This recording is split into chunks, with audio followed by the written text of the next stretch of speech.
Director general of police Shri KV Rajendranath Reddy garu గత 2 సంవత్సరాలుగా ఆయన డీజీగా ఉన్నట్టున్నారు మన రాష్ట్రానికి. డీజీపీగా ఆయన రాష్ట్రంలో ఉన్న పోలీస్ ఫోర్స్ పైన ఆయన అధిపతి.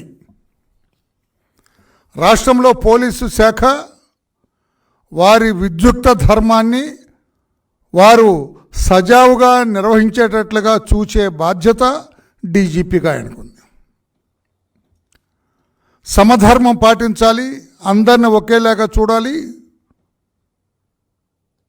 శిష్ట రక్షణ దుష్ట శిక్షణ చేయాలి. తప్పు చేసిన వాళ్ళని శిక్షించాలి, మంచి వాళ్ళని రక్షించాలి. అది ఆయన విద్యుక్త ధర్మం. కానీ దురదృష్టం, రాజేంద్రనాథ్ రెడ్డి గారు డీజీపీగా పదవిని అలంకరించిన నాటి నుండి కూడా ఆయన వ్యవహార శైలి రోజు రోజుకు దిగదుడుపుగా మారింది, దిగజారిపోతూ ఉన్నది. ఆయన తాను డీజీపీని అన్న విషయాన్ని పూర్తిగా మర్చిపోయారు. Has forgotten it. తాను అందరినీ సమానంగా చూడాలి, పార్టీలతో అతనికి సంబంధం లేదు, కులాలతో అతనికి సంబంధం లేదు, మతాలతో అతనికి సంబంధం లేదు. తప్పు చేసిన వాడిని శిక్షించాలి, మంచి వాళ్ళని రక్షించాలి, శాంతి భద్రతలు కాపాడాలి. ఇది ఆయన విద్యుక్త ధర్మం. దురదృష్టం, రాజేంద్రనాథ్ రెడ్డి గారు పూర్తిగా విస్మరించి తద్భిన్నంగా వ్యవహరిస్తున్నారు. చాలా బాధాకరం.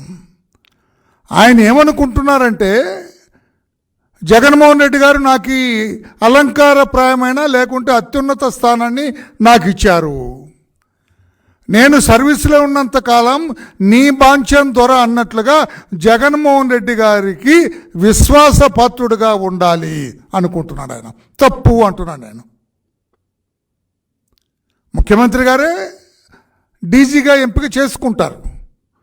అంత మాత్రం చేత మీరు ఆయన అడుగులకు మడుగులు ఎత్తకూడదు. రాజేంద్రనాథ్ రెడ్డి గారు ధర్మాన్ని పాటించాలి, చట్టాన్ని పరిరక్షించాలి, ఆపన్నులను కాపాడాలి, దుర్మార్గులను శిక్షించాలి. ఇది మర్చిపోయి రాజేంద్రనాథ్ రెడ్డి గారు డీజీగా ఉన్నది వైసీపీ పార్టీని కాపాడటం కోసం, మిగతా పార్టీలందరినీ కూడా తరిమేయటం కోసం అన్నట్లుగా వ్యవహరిస్తున్నారు. ఇది ఎక్కడ న్యాయం అని అడుగుతున్నా. ఇది ధర్మమా? మీరు ఐపీఎస్ అధికారిగా మీరు చేసిన ప్రమాణానికి ఓత్ టేకింగ్ అంటారు. మీరు చేస్తున్న పనికి ఏమైనా సంబంధం ఉందా అని అడుగుతున్నాను నేను. తెలుగుదేశం పార్టీ ప్రతిపక్ష పార్టీ, రాష్ట్రంలో ప్రభుత్వం ఒక దుర్మార్గమైన ప్రభుత్వం, ఒక ఫ్యాక్షనిస్టు ముఖ్యమంత్రిగా పనిచేస్తూ ఉన్నారు ఆయన. ప్రత్యర్థి పార్టీల మీద ఇనపపాదం మోపాలని ప్రయత్నం చేస్తూ ఉన్నారు ఆయన. అప్పుడు డీజీగా మీరు ప్రత్యర్థి పార్టీలకి రక్షగా ఉండవలసిన అవసరం లేదా? వాళ్ళకు అండగా ఉండవలసిన అవసరం లేదా? కనీసం వాళ్ళ ఫిర్యాదులు తీసుకోవాలన్న బాధ్యత కూడా లేకుండా బాధ్యత రాహిత్యంతో వ్యవహరిస్తున్నారు. తప్పు రాజేంద్రనాథ్ రెడ్డి గారు అని చెప్పి నేను తెలియజేస్తున్నా. ఎన్నిసార్లు మేము అపాయింట్మెంట్ అడిగాం మిమ్మల్ని. As national general secretary of the party and also member of the polit bureau of Telugu Desam party, I requested empty times, Rajendranath Reddy గారు అపాయింట్మెంట్ ఇవ్వండి, చాలా దుర్మార్గం జరుగుతుంది, మీకు తెలియచేయాలి. మీ పోలీసుల వ్యవహార శైలి కూడా కొన్ని చోట్ల బాగాలేదు, దుర్మార్గంగా వ్యవహరిస్తున్నారు, వన్ సైడ్గా వ్యవహరిస్తున్నారు, అధికార పార్టీకి దాసోహం చేస్తున్నారు, మీ దృష్టికి తీసుకొస్తుంటే ఒక్కసారన్నా 2 సంవత్సరాల్లో మీ టెన్యూర్లో ఒక్క ప్రతిపక్ష నాయకుడి కన్నా మీరు అపాయింట్మెంట్ ఇచ్చారా? మా మహిళా నాయకురాలు వాళ్ళ ఇబ్బందులు చెప్పుకుంటా ఉన్నా కూడా మహిళలకు కూడా మీరు ఎక్కడ అపాయింట్మెంట్ ఇవ్వలేదు. ఏమిటి? What is your audacity? అంటే మీరు ఉన్నది వైసీపీ వాళ్ళకి వైసీపీ వాళ్ళని నెత్తిన పెట్టుకోవటం కోసమేనా? వైసీపీ అధికార పార్టీకి మీరు జీ హుజూర్ అని పనిచేయటం కోసమేనా? వారికి సేవ చేయటం కోసమేనా? ప్రత్యర్థ పార్టీల బాధలు పట్టించుకోరా అని చెప్పి నేను అడుగుతున్నా. ఎవరికి నంబర్ అవుతాయి? అది డీజీ ఆఫీస్లోకి వెళ్ళినవరండి. మేమైనా ఫిర్యాదు చేయడానికి వస్తున్నామంటే అక్కడెక్కడో కిలోమీటర్ దూరం ఆపుతారు బ్యారికేడ్స్ పెట్టి. అక్కడ ఎవరో ఒక పెట్టి ఆఫీసర్, ఎవరో చిన్న ఆఫీసర్ ఉంటే అతనికి ఇవ్వమంటారు, ఆయన ఇస్తాడంట. ఏది మేము ఇచ్చిన ఫిర్యాదుల్లో ఒక్క దాంట్లోనే మీరు చర్యలు తీసుకున్నారా? లేదు. ఎందుకు ఈ రకంగా వన్ సైడ్గా వ్యవహరిస్తున్నారని చెప్పండి. అటువంటి మీరు వైసీపీ వాళ్ళు అపాయింట్మెంట్ అడిగితే బయటకు వచ్చి మరి రిసీవ్ చేసుకుని వెళ్తాడేనా? గేటు బయట వచ్చి రండి రండి రండి అని పిలుస్తాడు. సాధారణంగా ఆహ్వానించడం అంటే ఈయన దగ్గర నేర్చుకోవాలి. వైసీపీ వాళ్ళని సాధారణంగా ఆహ్వానిస్తాం. మరి మేము కదా మీకు ఇచ్చిన జీతాల్లో మా డబ్బు లేదా? వైసీపీ వాళ్ళే మీకు జీతాలు ఇస్తున్నారా? డీజీ గారు ఎందుకు ఈ రకంగా వన్ సైడెడ్గా వ్యవహరిస్తున్నారు? ఎందుకు ఈ పాపం మీ తలకు చుట్టుకుంటున్నారు అని చెప్పి నేను అంటున్నా. నిన్న ఎంత సిగ్గుచేటండి. ఆయన రాష్ట్రంలో అతి జుగుప్సాకరమైన వ్యక్తి, ఉచ్చ నీచాలు తెలియని వ్యక్తి, కుటుంబ వ్యవస్థకు తిలోదకాలు ఇచ్చిన వ్యక్తి, తల్లి చెల్లి అన్న తరతమ భేదాలు తెలియని వ్యక్తి, మహిళలను గౌరవించాలన్న ఆలోచన లేని వ్యక్తి. జుగుప్సాకరంగా అతన్ని ప్రతి కదలిక, ప్రతి మాట, అతని చూపు, అతని కనుబొమ్మలు ఎగరేసే తీరు, ఇవన్నీ కూడా ఆ వెకిలి నవ్వు, వెకిలి మాటలు అన్నీ కూడా జుగుప్సాకరంగా ఉంటాయి. అతనే వ్యూహం సినిమా డైరెక్టర్ రామ్ గోపాల్ వర్మ. అతనికి ఇబ్బంది అంటే అపాయింట్మెంట్ అడిగితే దిస్ వండర్ఫుల్ డీజీ, పేరు ప్రఖ్యాతులు పొందిన డీజీపీ గారు బయటకు వచ్చి మరి రిసీవ్ చేసుకొని ఆయన్ని ఆఫీస్లోకి తీసుకెళ్లారు. ఆ ఫోటో చూపించినానా? డీజీ ఆయన్ని కలిసింది. కొంచెం పెద్ద చెయ్యి.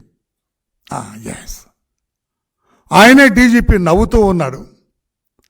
అటువంటి వ్యక్తి దగ్గరకు వస్తే అసహించుకోవాలి పోలీస్ ఆఫీసర్గా. డీజీ అసహించుకోవాలి. ముసిముసి నవ్వులు నవ్వుతున్నాడు. ఏదో రామ్ గోపాల్ వర్మ సాన్నిహిత్యానికి ఈయన తన్మయత్వం చెందుతూ ఉన్నాడు. ఇక్కడ ఉంది, నా దగ్గర ఫోటో ఉంది. This is the photo. నేను అడుగుతున్నా, మహిళలందరూ కూడా తిట్టలేదు సార్ మిమ్మల్ని. నిన్న ఈ రామ్ గోపాల్ వర్మని సాధారణంగా ఆహ్వానిస్తే మీరు మహిళలందరూ కూడా తిట్టుకున్నారు మిమ్మల్ని. ఏం పోయే కాలం వచ్చింది డీజీకి అనుకున్నారు. సాధారణంగా ఆహ్వానించి ముసుముసులు నవ్వుకుంటూ కాఫీ ఇచ్చి, షుగర్ వేసి మరి కాఫీ ఇచ్చి ఆయనకి ఏమైంది? ఒక కడుపు మండిన ఒక యువకుడు ఒక వ్యాఖ్య చేశాడు. ఇతని అసభ్య ప్రవర్తన చూచి ఇతను దిస్ ఇడియట్, అతను ఇడియట్ అని కూడా నేను అన్నాను. ఆ రామ్ గోపాల్ వర్మ డైరెక్టర్ గారు ఒక పోస్టర్ రిలీజ్ చేశారు. ఆ పోస్టర్ కూడా పెట్టు తమ్ముడు. ఆ పోస్టర్ కొంచెం పెద్ద చెయ్యి. ఇది పోస్టర్ అతను రిలీజ్ చేసింది.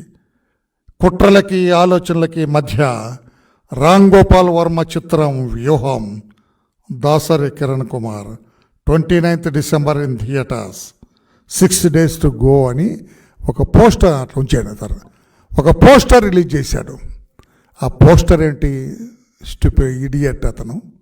ఆ పోస్టర్ ఏంటి? రాష్ట్రానికి 14 సంవత్సరాలు ముఖ్యమంత్రి చేసిన వ్యక్తి, 45 సంవత్సరాలుగా భారతదేశ రాజకీయ యవనిక మీద రాజకీయాలు చలాయిస్తున్న వ్యక్తి, ఏనాడు కూడా అవినీతి మచ్చ ఎరగని వ్యక్తి, దేశ విదేశీ ప్రతినిధుల ప్రశంసలు అందుకున్న వ్యక్తి నారా చంద్రబాబు నాయుడు గారు ప్రస్తుతం రాష్ట్రంలో ప్రతిపక్ష నాయకుడు ఒక దున్నపోతు ముఖానికి చంద్రబాబు గారి ఫోటో పెడతాడు. ఈ పక్కన ప్రముఖ సినీ నటుడు ఒక సినిమాలో యాక్ట్ చేస్తే కోట్లు తీసుకుంటారు.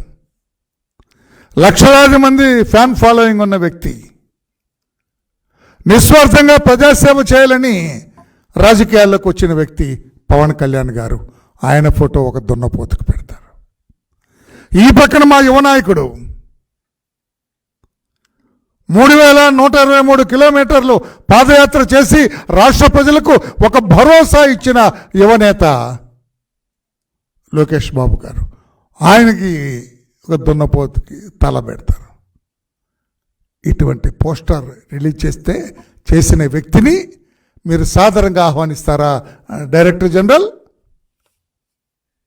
ఏమనాలి మిమ్మల్ని? ఇటువంటి దరిద్ర పోస్టర్ రిలీజ్ చేసిన వ్యక్తిని మీ ఆఫీసులోకి, మీ ప్రధాన కార్యాలయంలోకి మీరు బయటకు వచ్చి సాధారణంగా ఆహ్వానించి కాఫీ ఇచ్చి ముసిముసి నవ్వులు నవ్వుతూ ఆయనతో ఫోటోలు దిగుతారా? ఎంత సిగ్గుచేటు! ఏమనుకుంటారు? అసలు మీ ఇంట్లో మహిళలు ఏమనుకుంటారు? ఏంటండి వాడి పక్కన మీ ఫోటో ఏంటండి అనరు? Your wife and children. Chandrababu గారు అటువంటి ఫోటో పెట్టిన వ్యక్తిని మీరు ముసిముసి నవ్వులు నవ్వుతో ఫోటో దిగుతారు ఏంటండి అని. నేను అందుకే అంటున్నా, this man doesn't deserve to work as DG of a state. డీజీపీగా పనికిరాడు ఇతను. ఏమైనా నైతికలు ఉంటే రిజైన్ చేసి పారిపోవాలి. He has to run away, he has to skulk away, he has to fade away. అటువంటి వ్యక్తి డైరెక్టర్ జనరల్ ఆఫ్ పోలీస్.